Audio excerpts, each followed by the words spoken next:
Okay, so we're there in Philippians chapter number 4, and the verse I want us to focus on this morning is verse number 8. Philippians chapter 4 and verse number 8. Notice it says there, "Finally, brethren, whatsoever things are true, whatsoever things are honest, whatsoever things are just, whatsoever things are pure, whatsoever things are lovely, whatsoever things are of good report, if there be any virtue and if there be any praise, think on these things." Now, we're going to look at a lot of scripture this morning, as we always do. I'm also going to be telling a few stories this morning, which I don't. It's not something I normally do, but throughout it, I want us to keep coming to this one point, and it's basically looking as we see in this verse. Notice what it says here. It basically says that we should be thinking about things that are honest, not things that are dishonest. We should be thinking about things that are just, not things that are unjust. We should be thinking about things that are pure, not things that are corrupt. We should be thinking about things that are lovely, not thinking about things that are horrible. We should be thinking about things that are of good report, not of a bad report. We should be thinking about things that are virtuous, not things that are vile. We should be thinking about things that are praiseworthy and not about things that are contemptible. You see, over the last few months, we've been going through the book of Genesis, and we've most recently been looking at the life of Joseph.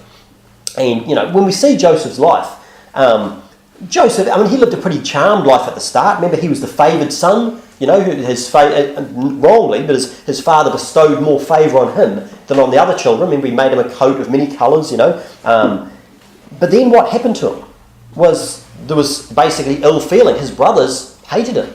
And what did they do? They betrayed him. They sold him into slavery. Imagine that, your own family selling you into slavery. Now, do you think that Joseph would have had an excuse for maybe dwelling on what had happened to him? After he was betrayed by people who should have loved you, being betrayed by them, I would say he had every reason to be bitter, I would say. But instead, what do we see him doing? If we look, and you don't need, we'll turn there if you want, because we'll be there shortly. That basically we see him, he was a great worker. Remember, he went into Potiphar's house and he worked. He didn't have a bad attitude. He was the best worker in the place. And in fact, Potiphar made him ruler of his own house. That's how good a worker he was. So it doesn't sound like he was some bitter, angry, sulky, sullen person.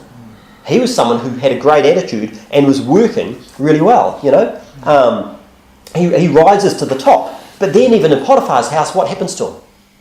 He gets falsely accused, doesn't he? He gets falsely accused by Potiphar's wife, and then he gets imprisoned. So things went bad, and then they're getting better, but then they've gone bad again. But even in that, he still retains his integrity. He still retains his integrity. In fact, turn if you were to Job. You might already be in Genesis, but have a look in Job, chapter number 2. You see, there is a temptation that we all face when things go wrong. The temptation can be to blame God. To say, look, it's God's fault that this happened. To blame God, and by blaming God, that's sinning. That's doing wrong by blaming God. Look at Job, chapter number 2. Job, chapter number 2, and verse number 3. And obviously, we're all familiar with what happened with Job. He was the most righteous man on the earth, and an upright man. But God allowed Satan to bring these bad things into his life. Basically, he lost his family. His children died. He lost his wealth. All his stuff was taken. He lost his health. All these different things happened to him, these bad things. Now, it would have been easy for Job to be bitter against God because of that. But look and see what it says in Job chapter 2 and verse number 3. Job chapter 2 and verse 3 says, "And the Lord said unto Satan, Hast thou considered my servant Job, that there is none like him in the earth, a perfect and an upright man, one that feareth God and escheweth evil, and still he holdeth fast his integrity, although thou movest me against him to destroy him without cause." So he's saying, look, even though all this has happened, he still maintained his integrity. Look down in verse number 9. "Then said his wife," this is Job's wife, "then said his wife unto him, Dost thou still retain thine integrity? Curse God and die." So even Job's wife is telling him, look, just curse God. Just give up. Stop maintaining your integrity. But what does he say to her? "But he said unto her, Thou speakest as one of the foolish women speaketh." It's interesting what he says there, that he says, "Thou speakest as one of the foolish women speaketh." Does he say, "You are a foolish woman"? He doesn't, does he? He says, what you're saying is something like a foolish woman would say. In other words, saying, don't say that. And it's important. When we're dealing with people, try not to attack people. Point out what they're doing or what they're saying and say, look, that's not the right thing to say or that's not the right thing to do. But that's a different thing from attacking that person and saying, you are like this or you are like that. And apart from anything else, when you put labels on people, sometimes those labels can stick. With your children, you're lazy or you're this or you're that. And it's like, they'll think, oh, well, I am lazy. As opposed to saying, what you did was lazy, don't do that. Be diligent, work hard. So he says here, thou speakest as one of the foolish women speaketh. What? Shall we receive good at the hand of God, and shall we not receive evil? In all this did not Job sin with his lips. So he didn't accuse God falsely. He maintained his integrity. He continues doing right. Now, Joseph did the same thing. He maintained his integrity, and eventually he ended up getting promoted within the prison. Remember, he got promoted in the prison, and then he ended up eventually becoming the number 2 in Egypt. He was second in charge, And then later on, in fact, so if you're not there, then turn there, have a look in Genesis 45. Of course, Joseph then has a chance to revenge his brothers, doesn't he? Remember, there's a famine, and they come down looking for food, and obviously Joseph, he's the head honcho. He's in charge. So suddenly his brothers who betrayed him, sold him into slavery, he's got the chance to revenge himself, to get them back, to pay them back. Have you ever had that urge? To think, I want to pay these people back, get them back for what they did to me. Well, let's have a look and see what Joseph did. Genesis 45, look at verse number 3. And Joseph said unto his brethren, I am Joseph. Doth my father yet live? And his brethren could not answer him, for they were troubled at his presence. They would be, wouldn't they? It's like the person they think they've sold into slavery, suddenly he's the head honcho where they are. And Joseph said unto his brethren, come near to me, I pray you. And they came near, and he said, I am Joseph your brother, whom ye sold into Egypt. Now therefore be not grieved, nor angry with yourselves, that ye sold me hither, for God did send me before you to preserve life.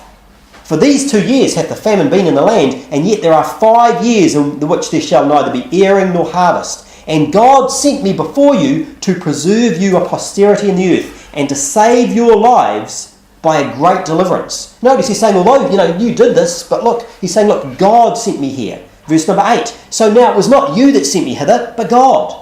And he hath made me a father to Pharaoh, and lord of all his house, and a ruler throughout all the land of Egypt. Haste ye, and go up to my father, and say unto him, thus saith thy son Joseph, God hath made me lord of all Egypt, come down unto me, tarry not, and thou, talking to his brothers, shalt dwell in the land of Goshen, and thou shalt be, it's referring to Jacob, and thou shalt be near unto me, but he says, thou and thy children, and thy children's children, and thy flocks, and thy herds, and all that thou hast, and there will I nourish thee. For yet there are 5 years of famine, lest thou and thy household and all that thou hast come to poverty.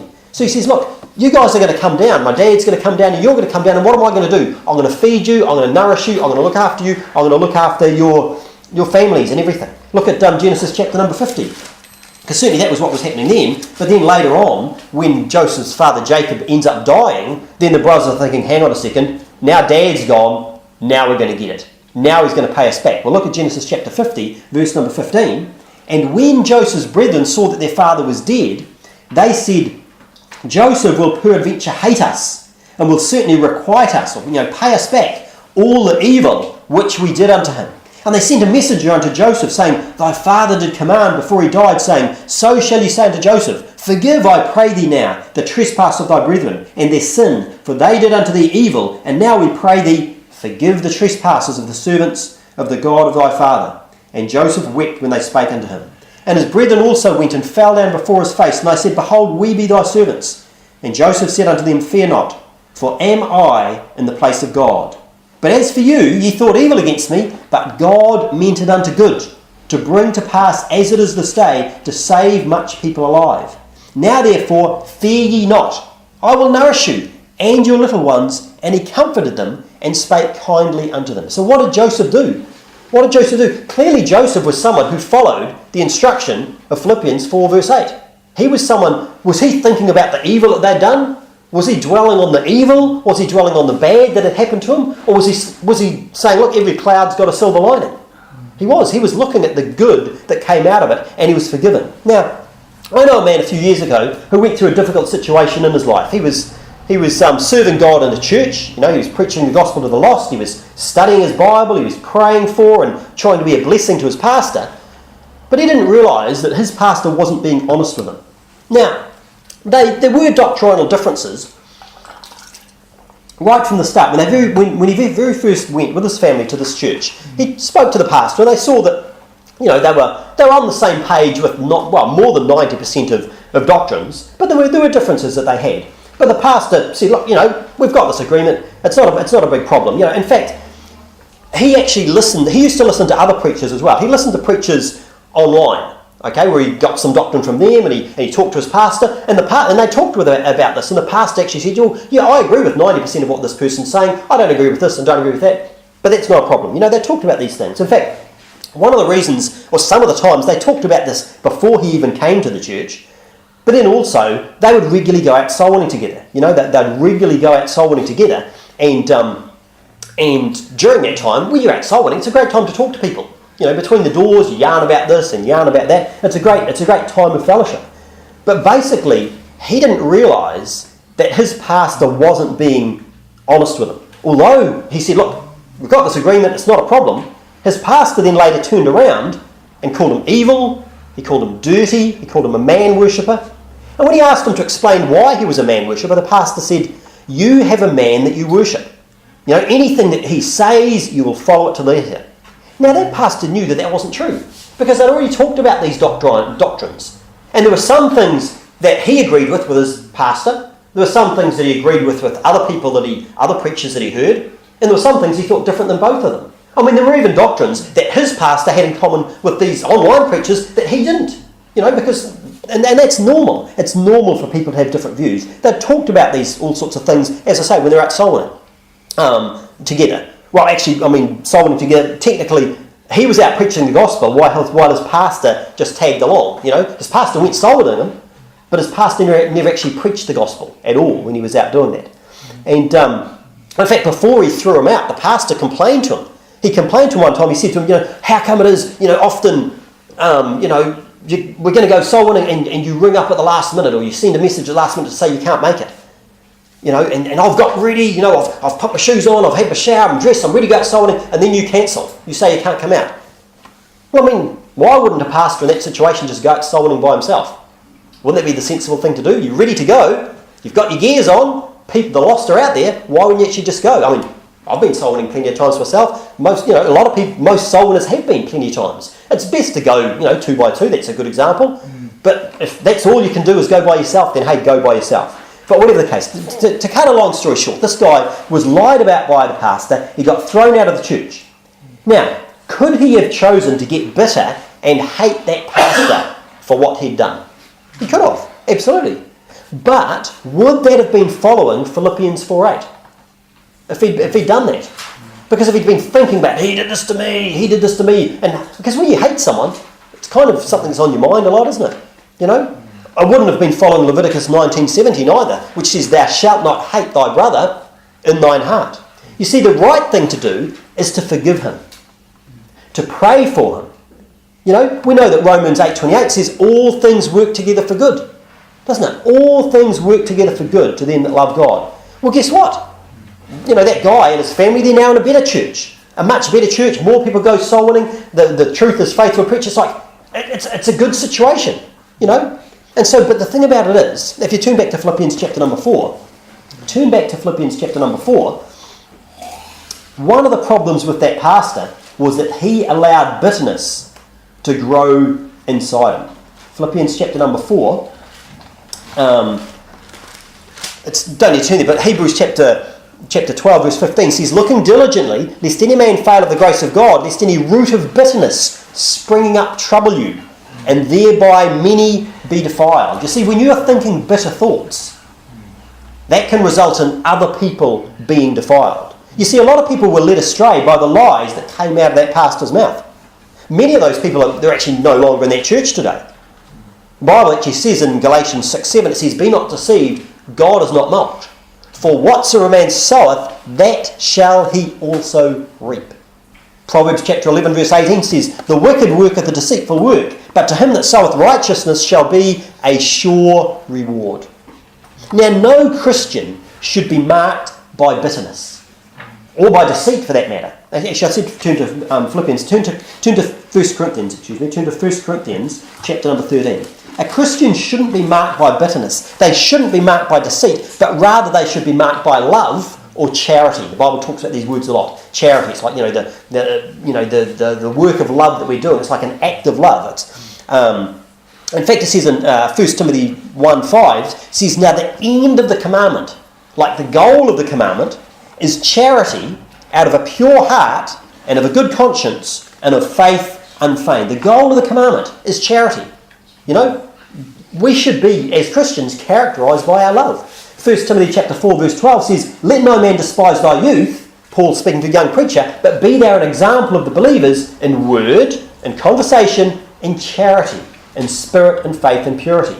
1 Peter 4:8 says, and above all things have fervent charity among yourselves, for charity shall cover the multitude of sins. When you have charity for each other, when you have love for each other, you're going to overlook sins. You're not going to find every little fault and dwell on that and focus on that. You'll overlook it. We should have charity. We should have love, because one of the reasons is because that's what God is like. In 1 John chapter 4, verse number 8 and verse number 16, they both tell us God is love. Well, if God is love, shouldn't we be loving?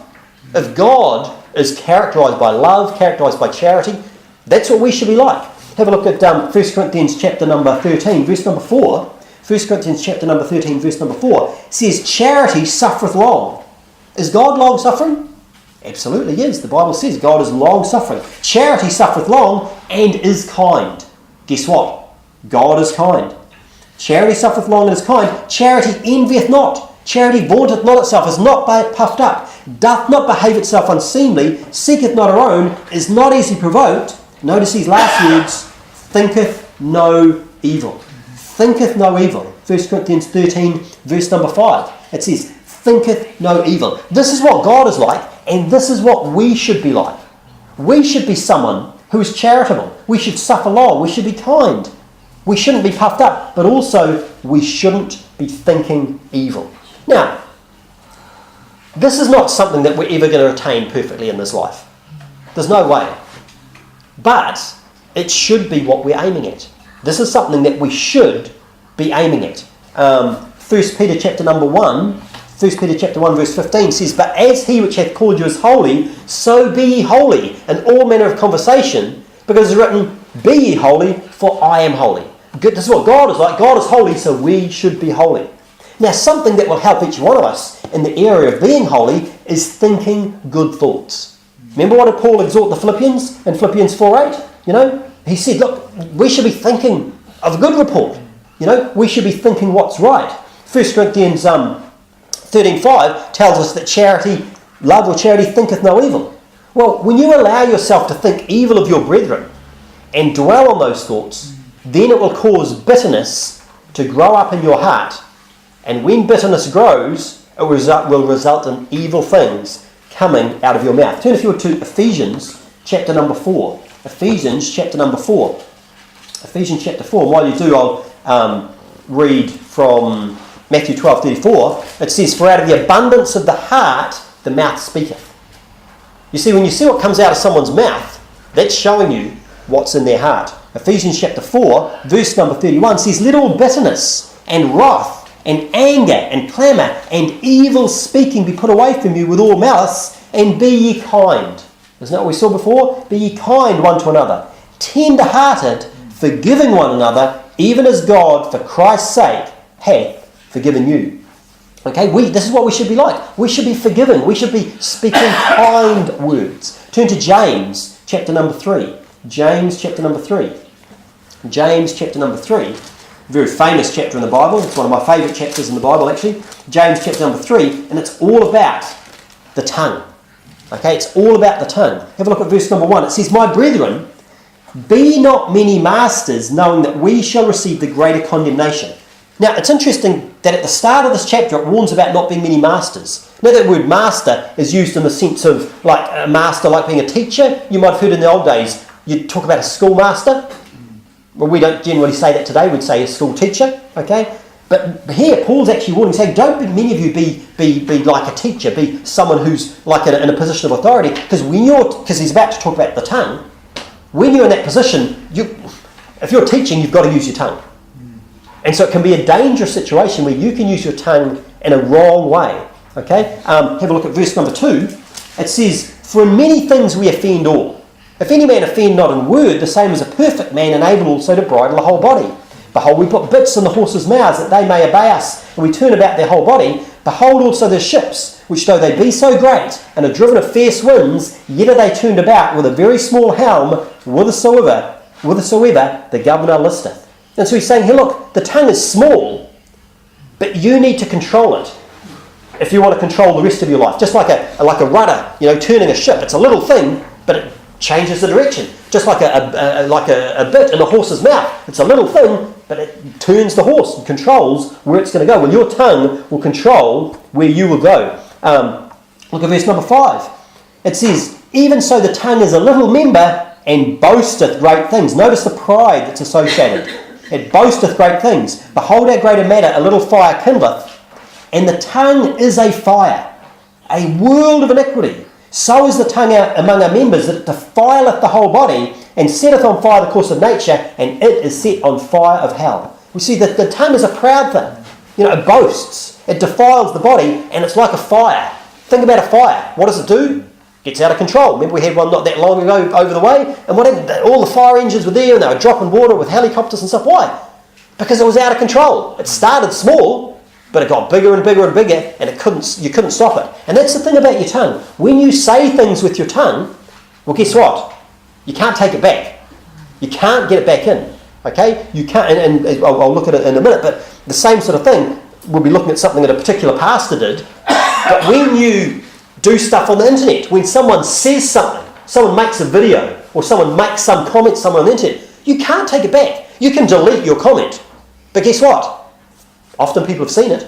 You could delete your video, take it down, it's not there anymore. Often people have copied it, and even if they haven't copied it, they've seen it.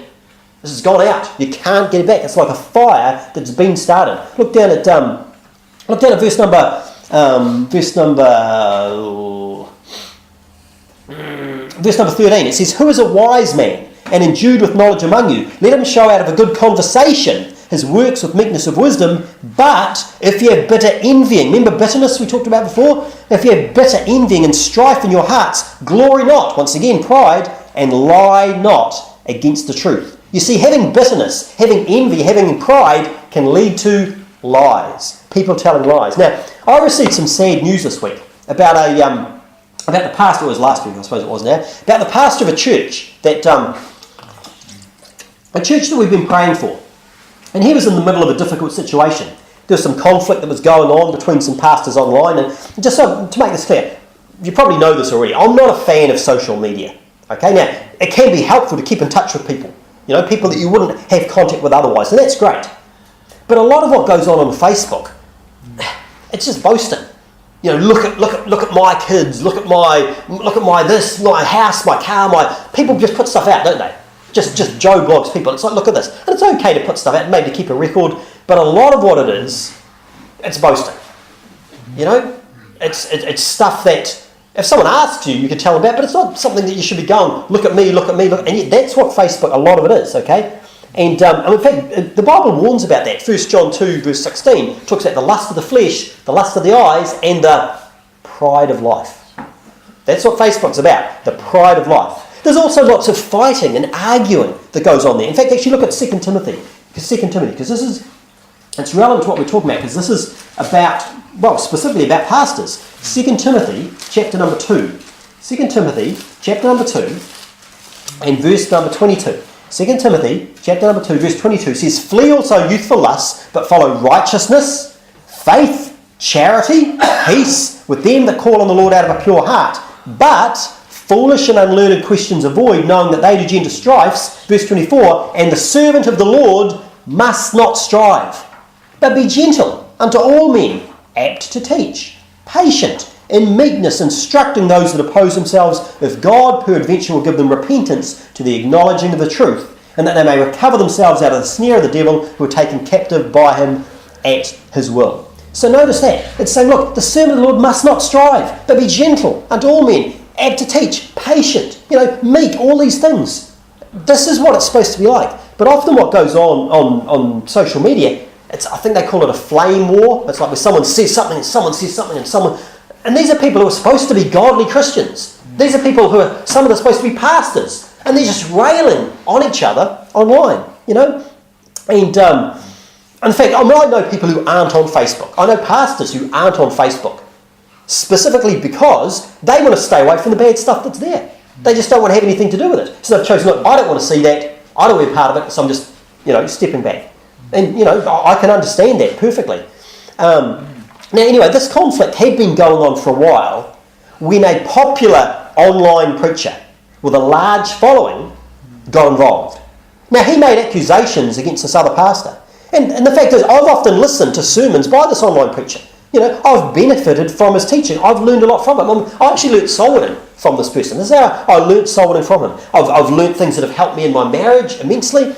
I learnt a good work ethic. I learnt things about how to memorise the Bible. Lots of things I learnt from this guy. Okay?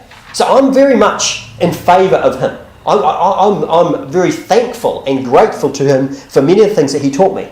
But does that mean that he just gets a free pass and can do whatever he wants and be held to a different standard? No. No, because you might be excelling in some areas of your life, but does that mean it's okay to neglect other areas? I talked to a guy recently, this guy had been saved for 2 years and he'd memorised 100 chapters of the Bible. I've never met anyone that had done that quick. That was amazing. Now, I don't know, I know very little about this person, so I'm not saying what he's like in other areas. But I do know, he did tell me, hey look, I do need to go soul winning more. He says, I've only been soul winning 20 times. Now, hey, that's better than a lot of people. But in comparison, if you compared his Bible memory versus his soul winning, it's clearly his Bible memory is way up there. He's excelling in this area, okay? And that's fantastic. But when you're excelling in an area, we should look to, hey, what other areas do I need to, boost up in? Hey, it's great to have Bible memory. It's great to be reading the Bible. How's your prayer? What about, it's great to be praying. Some people spend a long time praying, but they don't read the Bible. We need a balance. We need to be, all areas of what we need. But anyway, getting back to the story. So the accusations that were made against this pastor, they were made in the form of videos that got uploaded to YouTube. And they were seen by lots of people in this guy's church. And because of the accusations, he lost the support of his church and ended up stepping down as a pastor. Because the people in his church were more loyal to this other guy, this online, than their own pastor. And as far as I know, they don't even have a pastor anymore. So because of the video that this guy uploaded, there's a church somewhere now, to the best of my knowledge, that doesn't have a pastor at the minute. Okay? And this is a pastor who's preached against people doing stuff that results in churches not having pastors. And lo and behold, his own actions have done the same thing. Okay? It's pretty hypocritical. There were a lot of things that were done wrong in this situation. But the biggest and most obvious one was that the popular pastor, the one who made the accusations, lied. He told lies. He told lies about this other pastor, and many of his followers, some that were in that church, they believed those lies without question. And this is not the first time that he's publicly lied and accused people of things without producing evidence to support his claims. In fact, it actually seems to be getting more and more frequent. One of my old pastors said, sin that's not confessed will be repeated. And it kind of looks a bit like that. Now, it's true, he's actually removed the videos now. They've removed, but there's been no explanation. The damage is done. The damage is done, but the videos have been removed. And so the thing about it is, look, God takes a very dim view of lying. I think we realise that, don't we? Actually, turn to Proverbs chapter number 6. Proverbs chapter number 6. Proverbs chapter number 6. It says in Proverbs chapter 12, Proverbs 12:22 says, lying lips are abomination to the Lord, but they that deal truly are his delight. Do you want God to delight in you? Then deal truly. Speak the truth. But lying lips, that's something that God hates. Proverbs chapter number 6, verse number 16. Proverbs chapter 6, verse 16. Some people think, oh, God doesn't hate anything. Well, let's have a look at this. Proverbs 6:16. These 6 things doth the Lord hate. Yea, 7 are an abomination unto him. Look, he hates them. They're an abomination. He really hates these things. What does he hate? A proud look. God hates a proud look. Well, guess what? Remember we saw that pride was associated with the sins of the tongue? Okay? A proud look. a lying tongue, hands that shed innocent blood, and heart that deviseth wicked imagination, someone that's thinking bad thoughts, wicked imaginations, feet that be swift in running to mischief, a false witness that speaketh lies, and he that soweth discord among brethren. Interesting, sowing discord among brethren. You do something, you say something that causes brethren, like believers, to have arguments and fights. Okay? How about, for example, you doing or saying something that causes a church and their pastor to have animosity and then part company and leave a church without a part? Isn't that sowing discord among brethren? That is exactly what that is. That's sowing discord among brethren. God hates that. You know, Proverbs chapter 12, verse number 19. Proverbs chapter 12, verse number 19 says, the lip of truth shall be established forever, but a lying tongue is but for a moment. Okay, it's just, you can tell a lie, but that'll only, in the short term, you might get away with something. In fact, it actually says in Proverbs 20, verse 17, bread of deceit is sweet to a man. When you're telling lies, it's like eating sweet bread. It reminds me of the States over there. I don't know how they like bread over there. It's like eating cake. You eat bread over in the States. It's like eating cake. Strange phenomenon. But anyway, bread of deceit is sweet to a man, but afterwards his mouth shall be filled with gravel.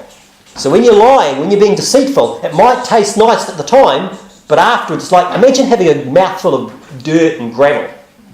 What would that be like? That's not nice. Okay? Proverbs 19:5 says, a false witness shall not be unpunished, and he that speaketh lies shall not escape. And then 4 verses later, it says practically the same thing. A false witness shall not be unpunished, and he that speaketh lies shall perish. And so, it's interesting to notice how often, when talking about lying, the Bible refers to someone bearing false witness.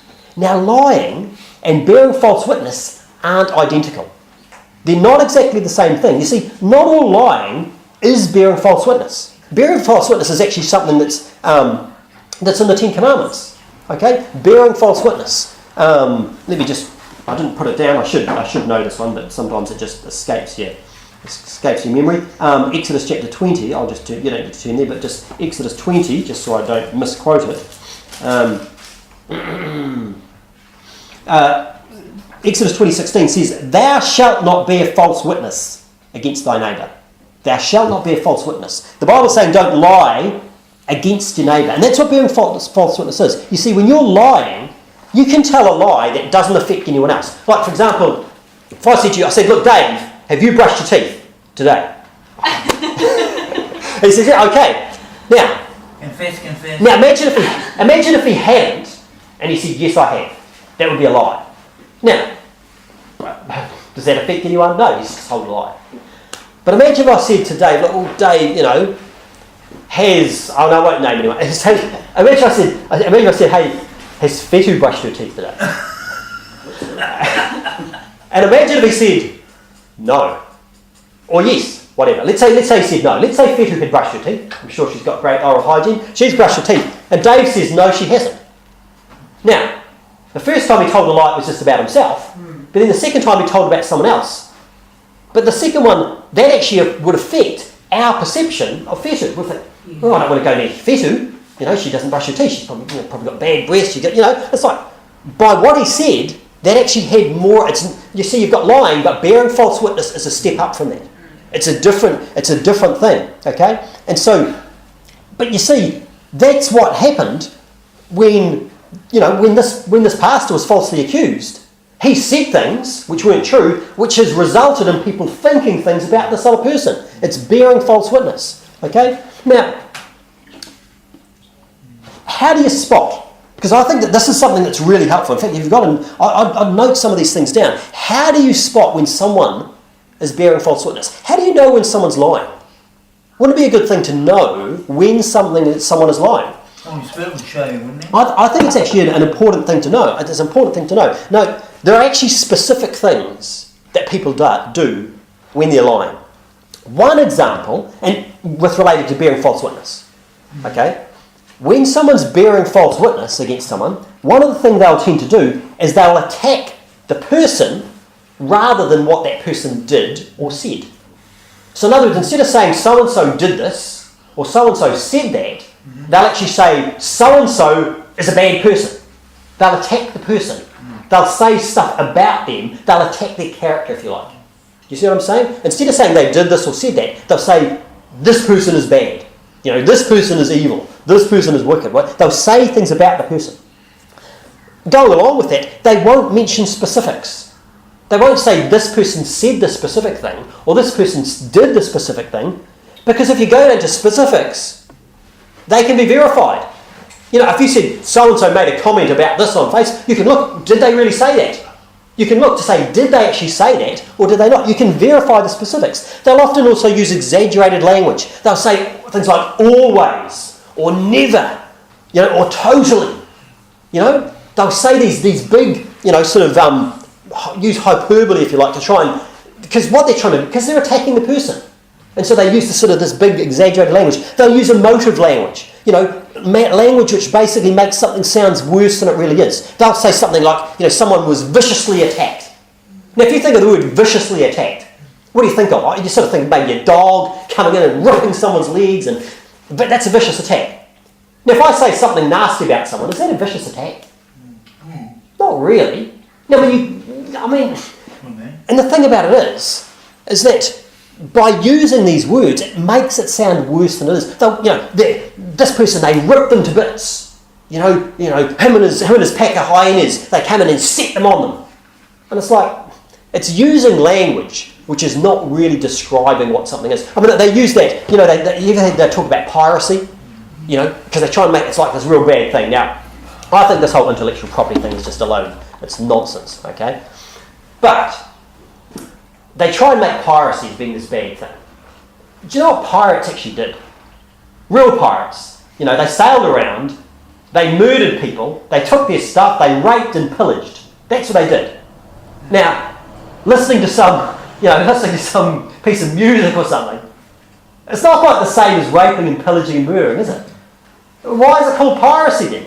What does it have to do with it? Nothing. But what it's doing, it's using language to try and make it seem bad. Okay? Another thing they'll do is they'll make repeated assertions. So they'll just say something. They'll say something and say something without providing any evidence. They'll just repeat it. They'll say it over and over again, and you're just like, it must be. Because, this person's evil. This person's evil. This person's evil. I guess they must be evil. Without actually providing anything. And so you might think, well, that's interesting to know that, but how does that relate to this bad, how does this bad situation you're talking about, how does that relate to the sermon this morning? The sermon this morning, what we're talking about is thinking good thoughts. Remember, thinking good thoughts. Well, when something like this happens, there can be a tendency to think bad thoughts. When someone's done something bad, when someone's lied and hurt someone, there can be a tendency to think bad thoughts. But you should ask yourself, is there anything that I can do about the situation, and is there anything that I should do about that situation? Okay? Now, something you can always do is follow Philippians chapter number 4, verse number 6. Have a look at Philippians chapter number 4, and just go back a fraction to verse number 6. Philippians chapter 4, verse number 6. It says, be careful for nothing. That's saying don't be filled with care, don't be anxious, don't worry about anything, be careful for nothing, but in everything by prayer and supplication with thanksgiving, let your requests be made known unto God. So you can pray, tell God about the situation. And we see that in the Psalms. We see it many times. Sometimes David prayed some pretty full-on Psalms about, prayers, think of some of the imprecatory prayers he prayed about people that he didn't actually do anything to sometimes. It's okay to tell God, hey, they've done this wicked thing, but then you hand it over to God and leave it up to him. The Bible says, vengeance is mine, I will repay, saith the Lord. Okay, so give it to God in prayer. But what about taking action though? Is there a time, should you take some action? What about speaking out against the wrongdoing that someone's done? Well, there definitely are times when you should do that. But in this case that I'm talking about, I'm describing here, am I going to take action about this? No, because it's got nothing to do with me. It says in Proverbs, actually you have a look at Proverbs 26:17. Proverbs 26 verse 17. Proverbs 26 verse 17 says, he that passeth by and meddleth with strife belonging not to him is like one that taketh a dog by the ears. It's like if you get yourself in someone else's fight that's none of your business, it's like grabbing a dog by the ears. Now, depending on what sort of dog it is, you might get yourself into trouble. Some dogs would be fine, they might like that. But, some dogs, you grab them by the ears, they're going to bite you. They don't like that, okay?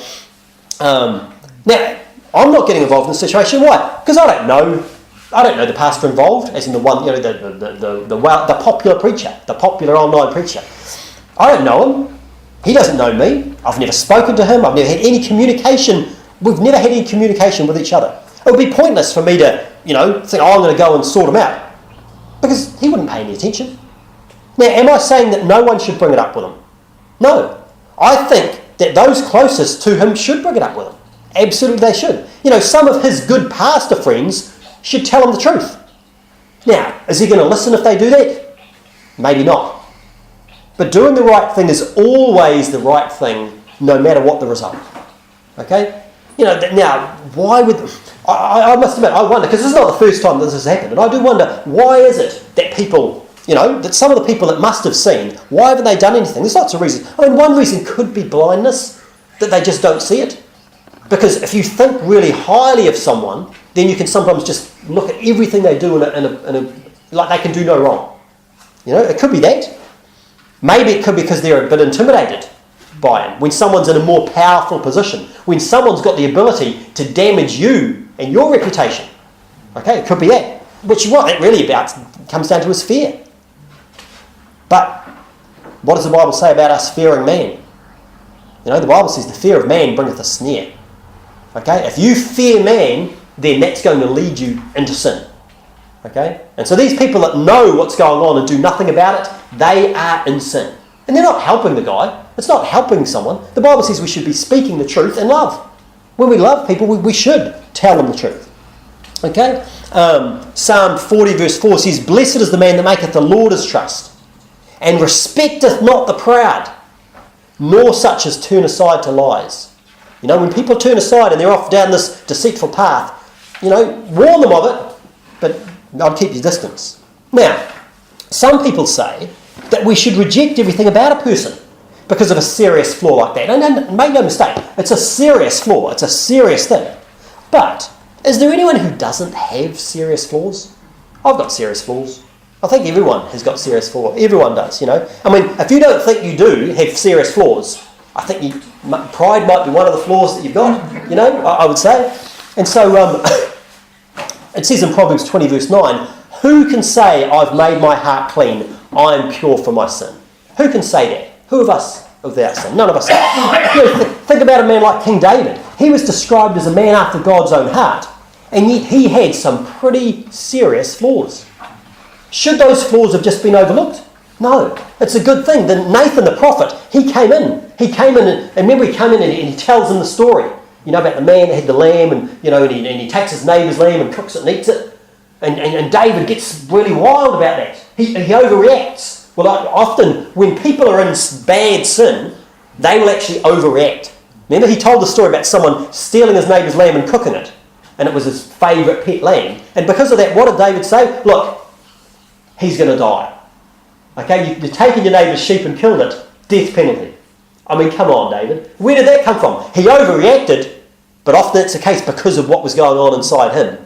Okay? Deep down inside, he knew someone deserved to die. It was actually him, because he'd committed adultery and murder. Okay? And so, but what Nathan came in and confronted him with it. Now, other people, if they'd gone, and David actually confessed. He repented. But if someone else had come in, maybe someone who wasn't known to him, someone who wasn't a prophet of God like that, maybe the result would have been different. If Joe Bloggs had come in, David might have said, into the clink with him, off with his head. You know what I'm saying? And so, but should people then have then pretended that David never did anything worthwhile because of his sin that he did? Don't forget, David, didn't he save the nation from the Philistines? Remember, he killed Goliath. David had done many great things. And so, there's a lot of people who actually, a lot of pastors who literally hate this pastor. Now, if you don't want to associate with someone you don't want to, hey, that's fine. But some of them will say, for example, they'll say, look, this pastor, he has absolutely no Christian character at all. Well, is that true?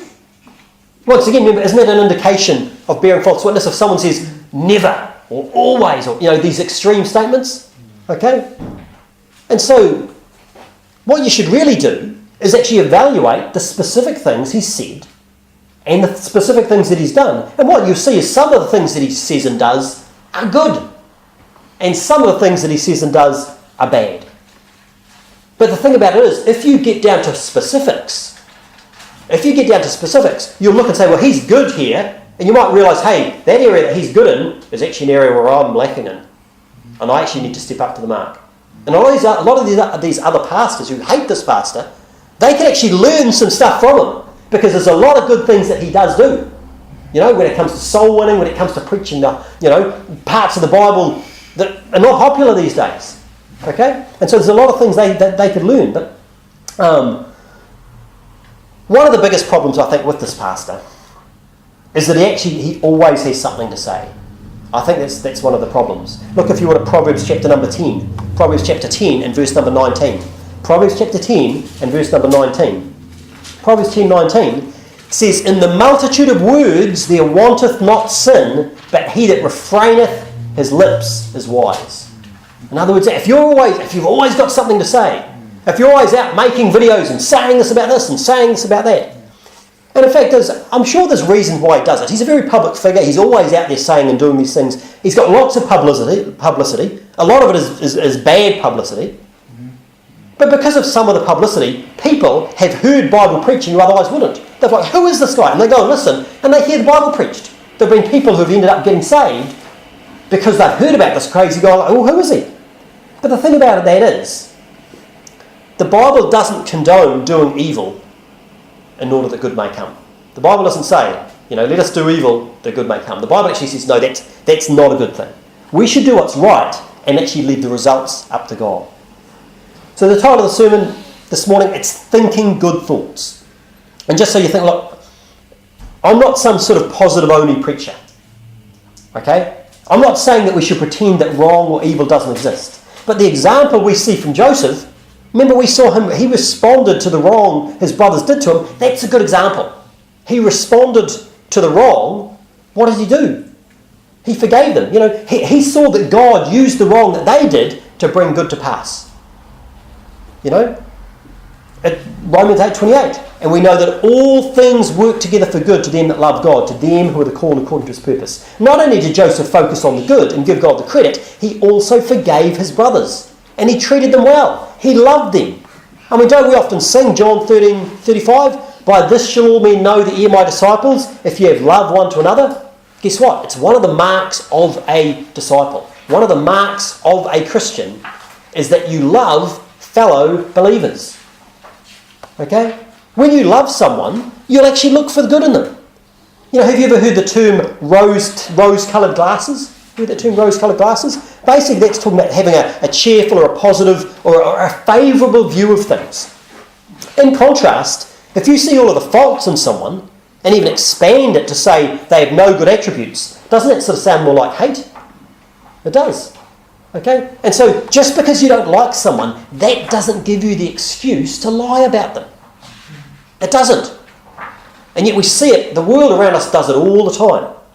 They'll just lie. Well, I don't like this person, so therefore I'll lie about them. No.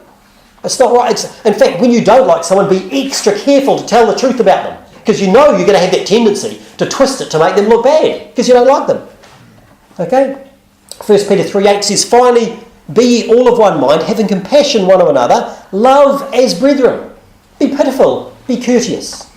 1 Peter 1:22 says, "Seeing ye have purified your souls in obeying the truth through the Spirit, unto unfeigned love of the brethren, see that ye love one another with a pure heart fervently." How many times does God need to say it?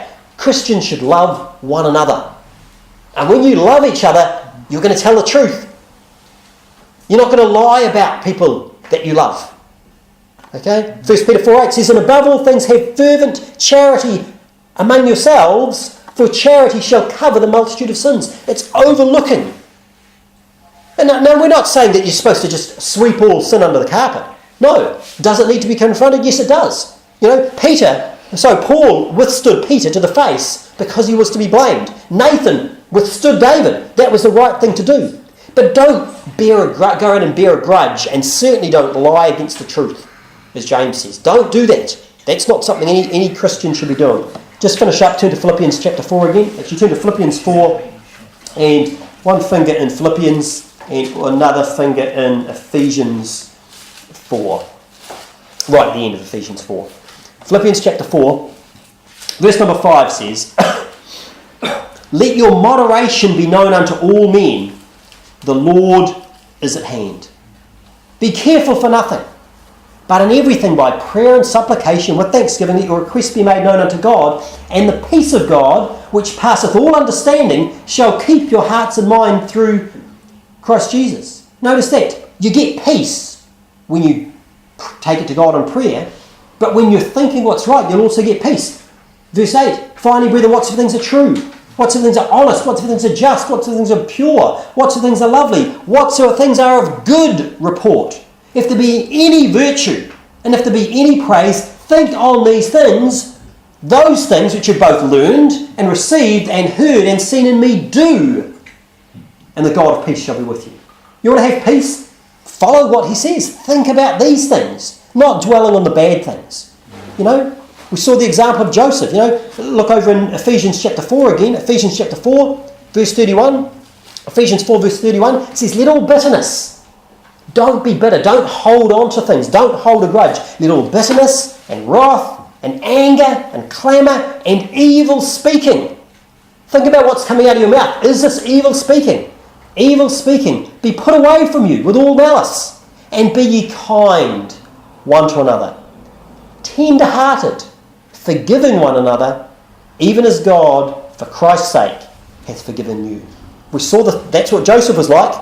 I was talking to that pastor, the one who stepped down, and who was unjustly attacked and lied about. And do you know what he said? He said, "I'm not bitter."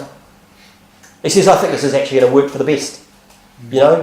His life was changing. He was moving somewhere else. I think he's preaching this weekend. He's going somewhere.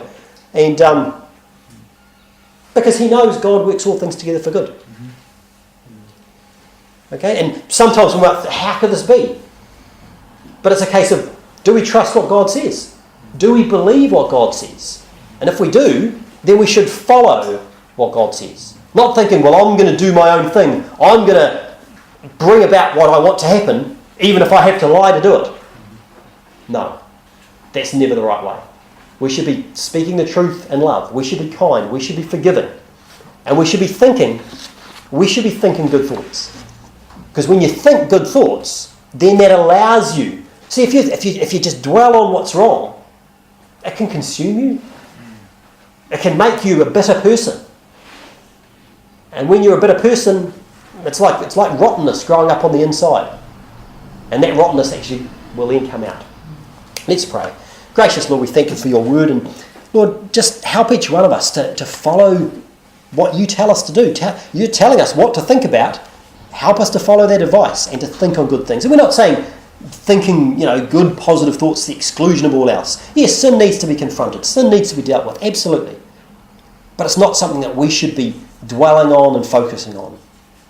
You overlooked our sin. You forgave our sin. And please help us to have that same grace to others, to forgive them, to love them, and to follow the example that you set for us. Lord, pray you be with this pastor and just bless him. Pray with all the people in the situation and bring good out of the situation. And Lord, we thank you and praise you and love you in Jesus' precious name. Amen.